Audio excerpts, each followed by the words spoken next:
lebih ke, menarik nih gitu. Bukan, ini orang kayaknya nggak beres nih gitu. Beda ya.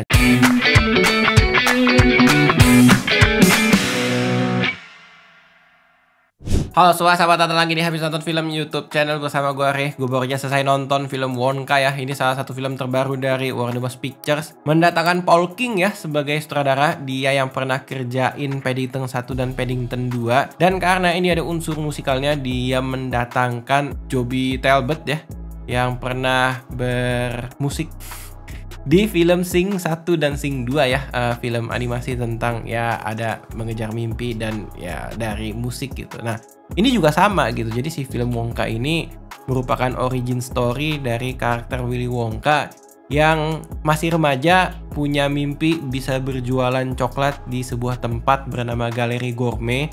Tapi tentu banyak tantangan yang dia harus lalui, dan di situ dia menjadi karakter yang semakin dewasa gitu terhadap keadaan yang harus dia lalui gitu. Bagi yang belum tahu ya, karakter Willy Wonka ini merupakan karakter ikonik dari sebuah buku novel anak-anak yang ditulis oleh Roald Dahl di tahun 1964, yang pernah atau sudah diadaptasi jadi live action. Ada versi tahun 1971 dan ada versi 2005. Nah, gua nonton yang versi 2005 di mana karakter Willy Wonka-nya tuh diperankan oleh Johnny Depp gitu.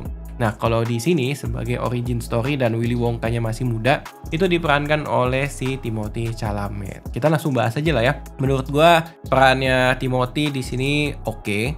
Dia ternyata mengambil pendekatan si karakter Willy Wonka-nya tuh belum segila yang gue pernah tonton versi Johnny Depp di tahun 2005. Ini lebih ke apa ya, eksentrik kali ya, eksentrik dan kayak hiperaktif, passionate dan optimistik gitu. Jadi in a way secara jokes yang dibawakan lebih ke menarik nih gitu. Bukan ini orang kayaknya nggak beres nih gitu. Beda ya. Jadi kayak ketika ada beda feel seperti itu dan melihat karakternya, oh ya mungkin dia belum berproses sampai jadi level gila gitu. Tapi yang menurut gue yang menarik dari perannya Timothée Chalamet ini adalah dia cukup total berperan sambil bermusik ya. Jadi adegan musiknya tuh dia sambil nyanyi, sambil berkoreografi. Dia yang nyanyi sendiri juga lagunya. Cukup oke dan bisa dinikmati lah sepanjang film. Poin kedua yang gue pengen highlight di film ini adalah kreativitas dan imajinasi dari penulisan filmnya ya. Bagaimana narasinya tuh sangat terbantu oleh tidak hanya adegan musikalnya, tapi komedinya juga.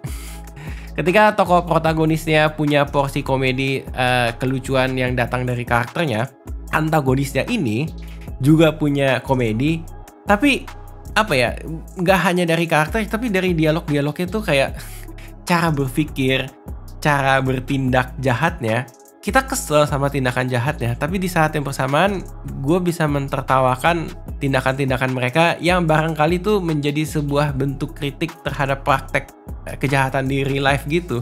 Bagaimana misalkan ada sebuah kong kali kong gitu ya, kartel, monopoli antara bos yang satu sama bos yang lain, kerjasama gitu. Oh ya kita harus kuasai nih coklat, dikasih harga mahal segala macam. Itu menurut gue sangat lucu. Belum lagi kalau di film ini ya, aparat penegak hukum bisa disogok gitu, kayak ya ampun. Dan pas disogok ya, ini polisinya diperankan oleh Michael Keegan itu yang kalau kalian tahu di Comedy Central dia duo sama si Jordan Peele. Itu dia bagus banget sumpah. Jadi salah satu scene stealer menurut gua, bahwa ternyata perjalanan karakternya tuh bisa naik, bisa berubah di tengah gitu, kayak wah, menjadi kenikmatan sendiri buat gua gitu. Dan ada lagi bentuk praktek kejahatan lainnya seperti tipu menipu melalui sebuah kontrak yang menurut gua sangat menghibur lah gitu. Dan di film ini juga dia bisa mengemas ceritanya ya, bagaimana fantasy dan struggle seorang coklat maker yang passion di sana harus dicemplungkan ke sebuah situasi. Dia harus jadi apa ya, lepas dari penjara ya, berarti prison break, sama ada unsur haze-nya sedikit lah gitu. Jadi bisa disusun dengan lumayan menyenangkan ya. Secara tema cerita kompleks tapi kemasannya ringan gitu. Dan ya I'm having a good time pas nonton ini gitu. Dan gua selesai nonton merasa film seperti ini kayaknya kalau ditonton sama keluarga gitu ya, ada bapak, ada anak, ada istri, bapak, ibu sama anak gitu ya, atau saudara-saudara, bisa jadi sebuah perbincang-bincangan lah setelah selesai nonton. Dan di dalam bioskop pun anak-anak akan mentertawakan kelucuan protagonisnya, bapak-bapak, ibu-ibu yang sudah merasakan pahitnya hidup seperti saya gitu ya, mungkin akan lebih mentertawakan tingkah laku dan kayak cara berpikir sosok antagonis ya gitu. Aduh, ini jahatnya begini banget gitu. Poin menarik yang lain dari film ini yang tentu harus di-highlight adalah dari segi musikalnya ya. Salah satu lagunya ada yang baru ditulis gitu, original song. Secara lirik punya makna yang hangat dan dia tuh mendongkrak ya momen emosional di klimaksnya. Di klimaks filmnya gitu gua hampir nangis, tapi untung tidak ya.